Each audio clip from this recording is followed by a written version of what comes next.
You're listening to the Glen Eagle INEC Arena podcast. Keep up to date with all our events by following us on Facebook or visiting inec.ie. As one of the world's leading TV hypnotists, mentalists and brain hackers, Keith Barry has been blazing a trail across the globe for many years. His mind-blowing skills have been showcased in over 40 international TV shows, including his most recent series, You're Back in the Room. Now, as well as his own hugely successful US TV series, Keith has appeared many times on some of the biggest TV shows in America, such as The Ellen DeGeneres Show, Jimmy Kimmel and The Conan O'Brien Show. Now, no stranger to Killarney, having played in the INEC many times over the last 20 years, Keith and I sat down for a chat and we began by talking about the moment he realised magic was a thing he wanted to do for the rest of his life. Well, look, I got a Paul Daniels magic set. You're probably too young even now to remember Paul Daniels, but Paul Daniels was the foremost magician when I was young. So he was British and he had a TV series on BBC. Right. So anybody over the age of, I'm going to say 35, would probably know who Paul Daniels was. Yeah. He had the longest TV series in history, still to this date, magic series. Okay. So I got a magic set of his when I was 5, so that got my interest going.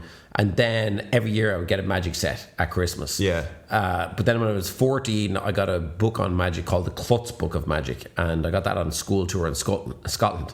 And that was a really good book. Yeah. And I started to perform in the public eye when I was 14. So that's when I kind of really, got the go for it, you know. And just in your hometown you started performing, or did you start travelling around? And No, so when I was 14, I started performing out and about. So kids' parties. My mum and dad used to drive me everywhere to all the different gigs. Yeah. So I used to do kids' parties. I did close-up magic in a restaurant in Waterford called the Wine Vault.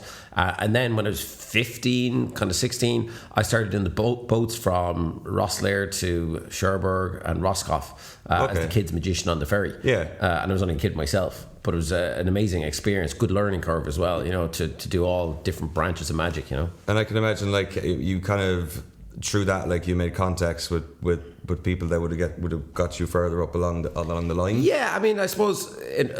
So I'm from Waterford, and so I got quite well known in Waterford, but that was really it. And then my parents were like, this is all great, but you're going to college. Magic is great as a hobby. So I went to Galway, UCG, it was known as then, NUIG now, and I studied chemistry. So I graduated with an honours chemistry degree. I'm actually a cosmetic scientist by trade, which means I used to invent women's makeup. And so I was doing that. So when I left Galway, I moved to Dublin. And this, to loop back to what you said, it was really in Dublin where I started to get to know a lot of people in the industry. Because I started doing magic in U2's nightclub at the time. So that was called The Kitchen. The Kitchen was the place in Dublin at the time. Now? The liquor rooms. Liquor rooms, yeah. So I started doing magic in the VIP area in The Kitchen. So that's where I got to meet all these different celebrities, and I started kind of getting the title, magician to the stars, that kind of stuff. But that's where I got all the different contacts. Like I met Pat Kenny in there one night randomly, and that's how I ended up in the Late Late Show. Is it? Yeah. So my first performance in the Late Late Show came from meeting him in there, and then it kind of snowballed on from there, you know. Yeah. Did you move to Dublin full time to pursue magic, or was it just something you always wanted to do? But did you just want to be based there, or what brought you to Dublin? I think I got lucky that I ended up in Dublin, because if I didn't land in Dublin, I probably would have had a different career path than I've had. Insofar as when I left college, I did what everybody did back then, at least, which was just apply for a bunch of jobs everywhere. In the industry that I was, qualified for.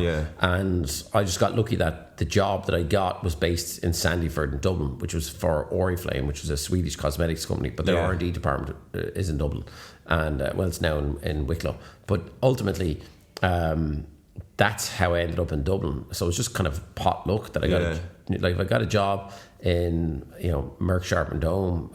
My life could have been far different, because I wouldn't have ended up in Dublin. I probably wouldn't have had the opportunities that I've had in Dublin to kind of excel in my career. What brought you to cosmetics? What was it? Oh, it didn't matter to me. Like at that stage, I did want to be an entertainer, magician full time, but I needed an income. So I just applied for all different jobs that I was qualified. So I was qualified, like, to work in pharmaceuticals. I was qualified to work in the cosmetics industry. So I just applied for all kinds of different jobs. And then I figured out after 2.5 years that it wasn't going to be something that I was going to be staying with. And then magic, after 2.5 years of being a full-time cosmetic scientist, my magic career was starting to take over at that stage. I was getting so busy, my day job was kind of getting in the way, What was the moments you realized that you were actually becoming quite well known for magic in Ireland? Like what was the turning point? You went from moving to Dublin, and was it going on the Late Late Show with Pat Kenny? No, I think there's this thing about it all started on the Late Late Show, and obviously the Late Late Show helps a lot, but I remember actually being slightly disappointed after my first Late Late Show appearance because, as a young performer, it being not my first time on TV, because I'd done a couple of talent shows and stuff on TV, but certainly the biggest thing that I'd ever done on TV. I actually thought, in the naivety of a young person's mind, me being in my early 20s at the time, I thought, this is it. I'm on the Late Late Show, I'm going to be famous, everybody's going to know me. And then I remember the next day just walking down the streets and just waiting for somebody to look at me and ask me, and nobody asked, are you the magician of the Late Late Show? So then I realised, okay, it helps, but it's just a small part of the puzzle. So really, I suppose where I started to gain recognition was off the back of my first TV series on RTE. And that was 2003, and that was Close Encounters with Keith Barry. So that was 10 half hours. It was every Sunday night. And then I did a second season of that as well. So that was the moment, I suppose, really when it allowed me to start touring, for example, and come to places like this, How did that first TV show come about? So, obviously in the entertainment industry, you need television. You certainly need exposure. If not television these days, you have to have stuff on the internet and so on. So for me, getting a TV show was key. So I hooked up with a TV producer at the time, Billy McGrath, and we literally just grabbed 2 cameramen and one sound guy. We went down to Henry Street. I remember it very well. I went down to Henry Street and just filmed a bunch of stuff in Henry Street, and then he cut it together, and we walked into RTE, into the execs in there, and said, look, this is the type of magic that I do, this is what I'd love to do. So we showed them the tape, then I performed for them as well, and that was it. And they loved it. Got the first series, And when with the magic tricks, like were they ones that you've seen, let's say when you were a kid, you like learning magic, were they ones you've taken from, or did you actually kind of, put your own edge on things? Did you make up your own tricks? So magic is much like the guitar, really. Once you learn enough about the guitar, you learn to make your own music. And it's the same with magic. So by the time I was in my early 20s, 23, when I started to perform on television, I guess, or 23, 24, for me, it was important that I started to invent my own tricks. So, I've been at this since I'm 5. By that stage, I was already developing new tricks. Like my girlfriend at the time was my wife now. She was studying psychology in college while I was studying chemistry, and I started to read all her psychology books. So that's when I started to mix psychology in with magic. So right from the get-go, from Close Encounters of Keith Barry, I developed all my own material. Which was great because then people can't expose it because they don't know how you're doing it. So after the first season of your TV show at RT, when did things start going up? Let's say in America, because I know you were on like the Ellen Show. You were on, was it Letterman you were on? No, Conan. I've been on Conan and Ellen, a whole bunch of Jimmy Kimmel. Yeah. That must be surreal coming from, 5 years old, in Waterford learning magic, to going over to America and being on like one of the biggest shows over there. Like, what were you feeling like even traveling to America to do those shows? Like, it was amazing. I suppose what people don't know is the graft that goes in before all of that. So, I started traveling to the States again in my early 20s and went into a lot of debt while I was over there because, you're going over, you're not working, you don't have a visa, and literally just trying to make it happen. So at that time, I was spending a lot of time in nightclubs, infiltrating the VIP sections of nightclubs and performing for all these different celebrities. So Justin Timberlake and, Eve, the rapper, and Paris Hilton at the time, Jack Osborne. So I got to know all of those people, and then I was in a nightclub one time and I was performing. It was for Paris Hilton. It was actually Jack Osborne, Guy Rosenberg, who was Eve's manager, and one other celebrity, I can't even remember now, but I was performing for that, and they were screaming and just really reacted well to the magic. And this lady got up, Heather Parry is her name, so she was an exec for MTV, and she said, I've just been watching you from the other corner of the room. Do you want your own TV show? And I said, I'd love it. She said, well, we're filming Spring Break next week in Cancun in Mexico. I'm going to give you your own show. So the next week, I was in Cancun in Mexico filming my own TV show for MTV. So that was the first TV that I did in the States. And then it snowballed on from there. And then I ended up on Ellen, and I've done Ellen 5 times, I think it is now. So I don't take any of it for granted even now. My latest TV show just aired over in the States on the CW network called Hypnotize Me. So that was a spin-off of You're Back in the Room that I did for ITV. But even now, I mean, look, I do realize that there's millions of magicians trying to do the same thing, but I'm very fortunate that it's worked out for me, and I do pinch myself when I look back in the days that I used to do the magic in like the Kitchen nightclub or in Waterford in the wine vault, and it's great. But I think, do you know what the difference is? Because you do see a lot of magicians going around the place. You've the passion in it when you talk, and I think that's what kind of that what grabs people, like, and not just obviously at home, like, but around the place, because if they believe you, like, when you speak, like, you're that passionate about what you do that they want to be involved in it, like, and I think that makes a huge difference, like, for people, like, because you could say, like, did you get lucky going over and bumping into these execs, or was it something that was you were always meant to do? Do you know? Well, I have an answer for that, because I remember a large part of my inspiration actually came from just one moment and one quote. I remember Will Smith being interviewed years ago, now a long time, decades ago, and it was the time when he was really only a rapper. He wasn't really acting that much at the time. He was mainly known for his rapping. And I remember the question to put to him was, why are you so successful and other rappers aren't? And his answer was really intriguing. He said, when all the other rappers are in bed sleeping, I'm up practicing my rapping. And that stays true for me even to this day. Like, my average sleep pattern, and I don't recommend this, by the way, but it's just the way I work, is 4 hours a night. And I work pretty much the other 20 hours. Now, when I say work the other 20 hours, I take time for family and I take time for my kids. But that aside, I work 18 to 20 hours a day. So what time did you get up?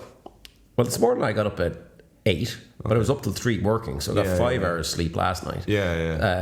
And then I came down here, and then I'm going from here to Radio Kerry, and Radio Kerry drive back up. So in the car alone, it'll be 8 hours. Even when I'm in the car, I'm on the hands free and I'm getting calls and stuff. But then ultimately, you have to outwork everybody. It's a real rat race that I'm in. There's younger guys on YouTube and on Instagram that I'm battling with for ticket sales. So for me, it is that work ethic. It's a huge part of it. And then you have to position yourself to be in places where luck will happen.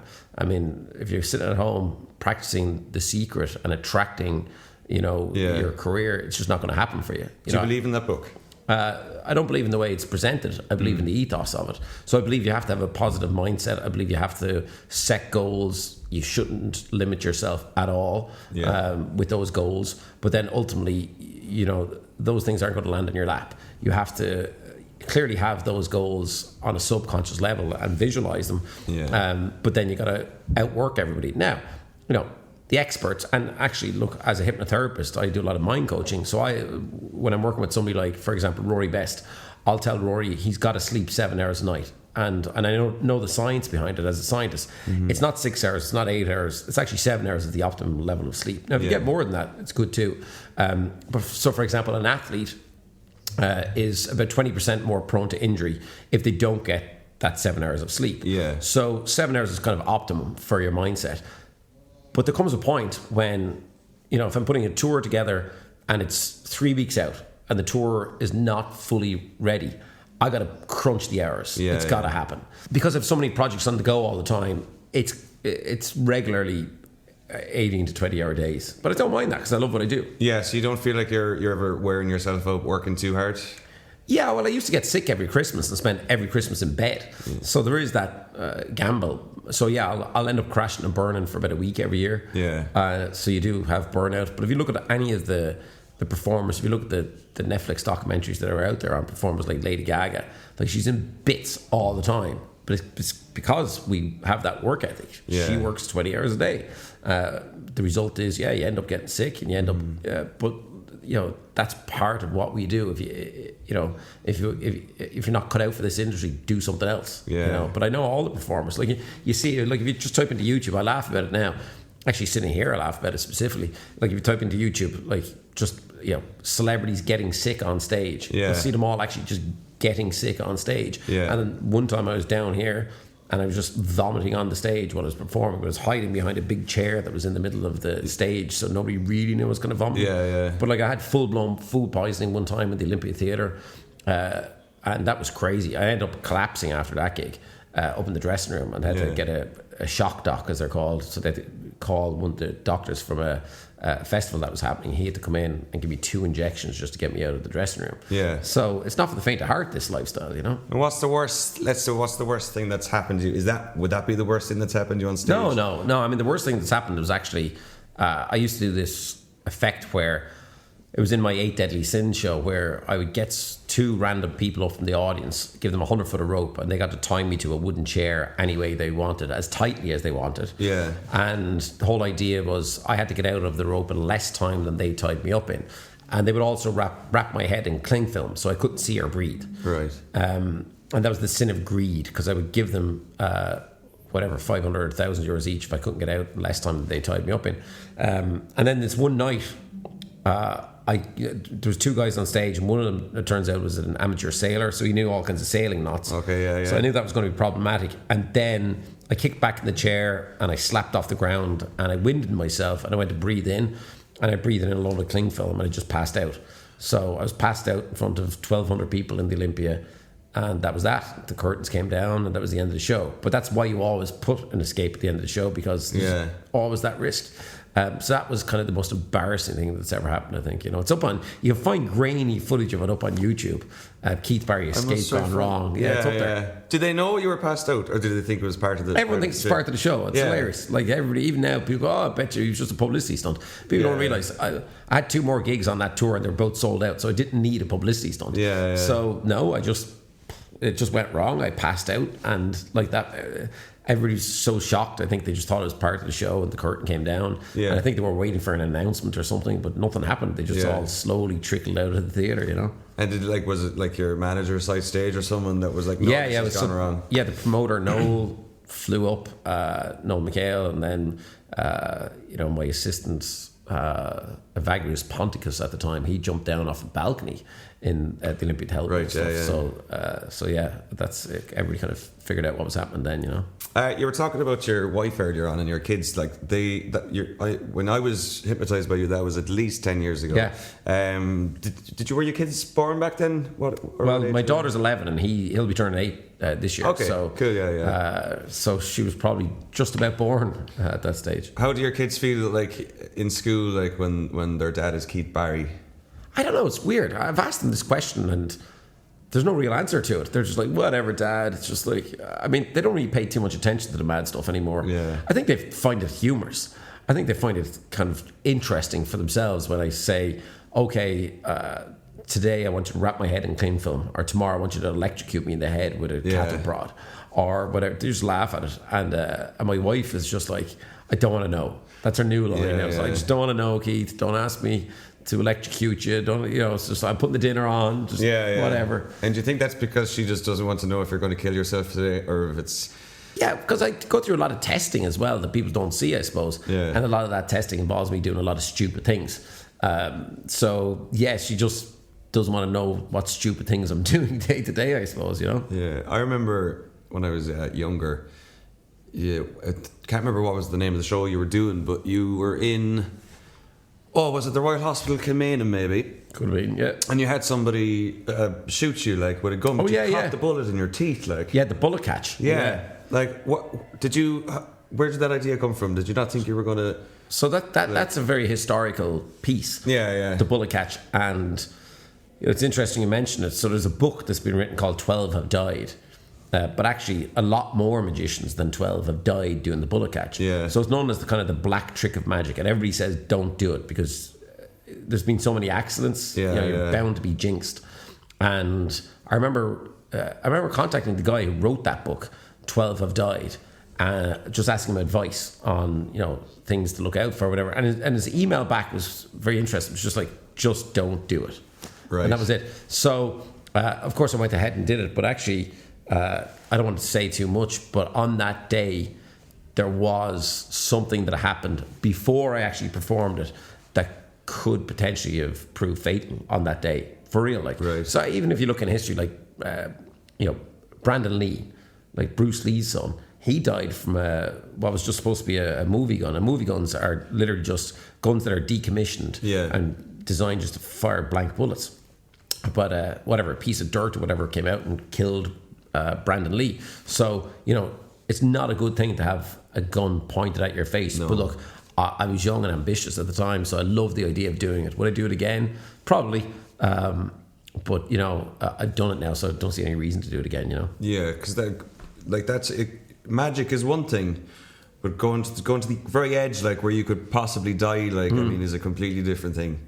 Because you see the likes of even David Blaine and, I'm only thinking here, Darren Brown. Like you see TV shows they've done where they've literally come to the edge, just like yourself, like, and you're wondering, like, is it real, or like is it like, what is it that makes us feel like it's? Well, it depends. I mean, look, there's a lot of different demonstrations. Some of them are real, some of them are a mixture of reality and illusion, and some of them are just an illusion. But like, for example, on one of my TV shows years ago, I got buried in a ton of ice for 47 minutes. And that was kind of the whole demonstration was based around pushing myself to the extremes of, perhaps inducing a near-death experience and stuff. But ultimately, I got really sick after that. Because I was really in a ton of ice for 47 minutes. There was no trick. And when you do, like, for example, a straitjacket escape is what it says on the tin. It's an escape where you've got to escape from restraints which are designed to ultimately hold people in and not allow you to escape. And you have to train for those things. And my twist is wrapping my head in cling film, or getting my head wrapped in cling film, which was on like my TV series, the Keith Barry Experience on RTE. And, I was up 150 foot in the air. Look, if the crane jams, and if I can't get out of the straitjacket, I'm sure people don't really think about this stuff. I do. Like if the crane jams and I'm upside down in a straitjacket and I can't get out, that's it. It's curtains. Like if the cranes drop loads all the time, so if the crane drops me or comes down at speed and slaps me against the ground, I'm dead. Do you know what I mean? There's all these things that you have to get over and go through and whatever. So like those particular demonstrations, in essence, are real. Like David Blaine, when he's on tour, I saw him here. Like I know him quite well, but he was on tour here. Amazing show. It was really good. But he did the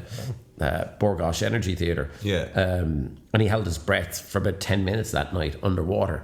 And he really held his breath underwater for 10 minutes. So he's just that talented. Not just magic, but obviously, physical.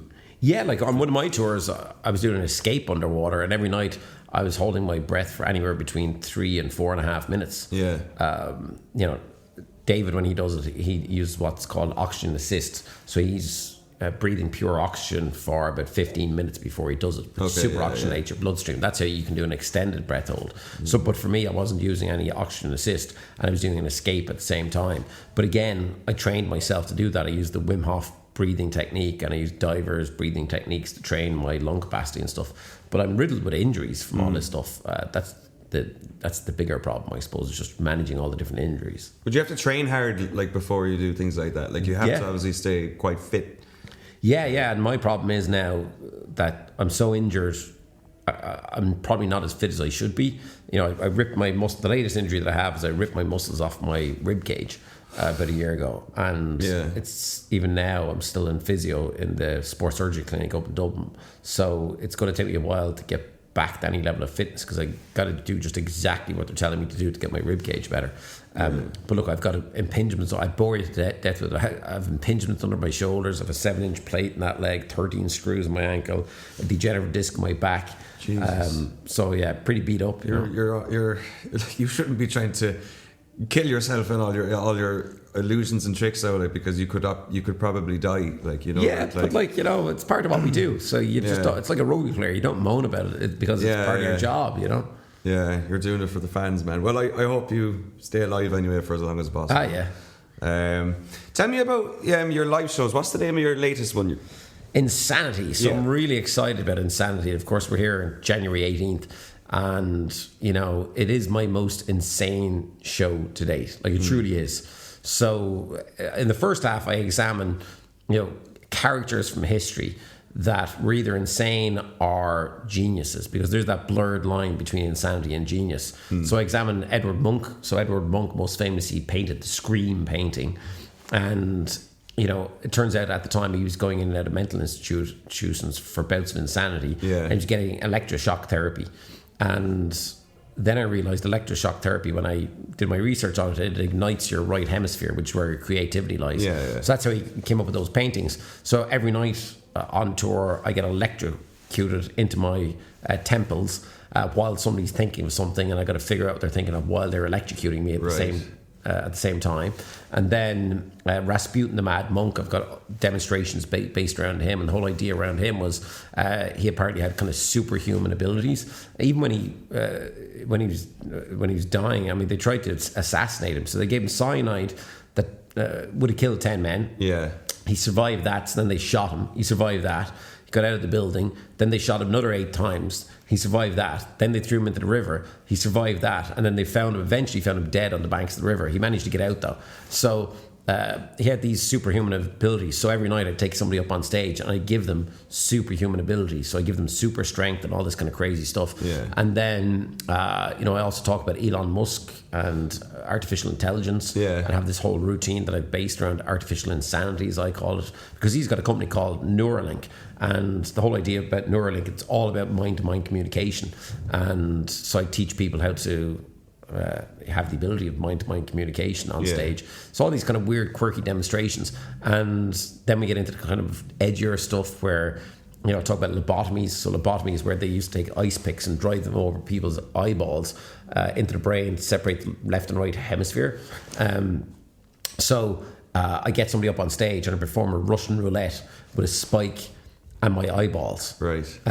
Based around lobotomies. And then in the second half, I turn the tide on the audience. So the first half I talk about these characters, but the characters in the second half are actually the audience themselves. Okay. And I tell everybody to think of insane thoughts that I couldn't possibly know about them. Yeah. And then I've got to try and figure out their insane, mad, mental thoughts. Huge amount of audience interaction there. But I know what some of your viewers will be thinking, well, that's great, but I'm not going to go for fear of landing on stage or being embarrassed. Yeah. So to get around that, we're going to leave 500 meters of tinfoil outside the front door of the INEC arena. So if you get there early, all you need to do is make a tinfoil hat. And if you make a tinfoil hat and you wear your tinfoil hat, you have my word that you're safe in the audience. If you don't wear a tinfoil hat, free game. Okay, If you want to come a bit later, just make your tinfoil hat at home and bring it along. So if you wear the tinfoil hat, you don't have to go up on stage? Exactly. Okay. And even if something's happening where people in the audience are participating, you can kick back and relax. I won't go near you if you wear your tinfoil hat.